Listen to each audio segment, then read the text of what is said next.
পিছত আনন্দ কৰ আনন্দ কৰ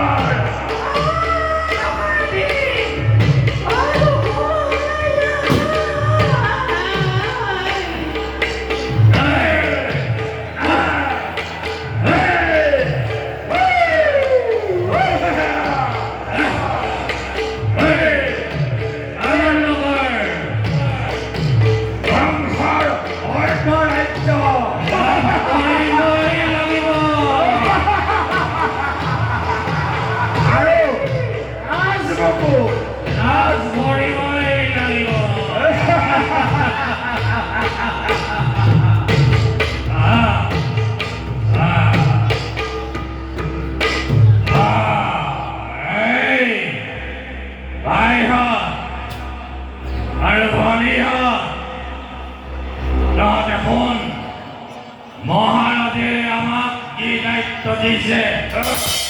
মহাৰাজৰ প্ৰাণবলী আমাৰ এই তাল ফলৰ তলত নৃত্য কৰি থাকোঁতেই এটা এটাকৈ নিধন কৰিব লাগিব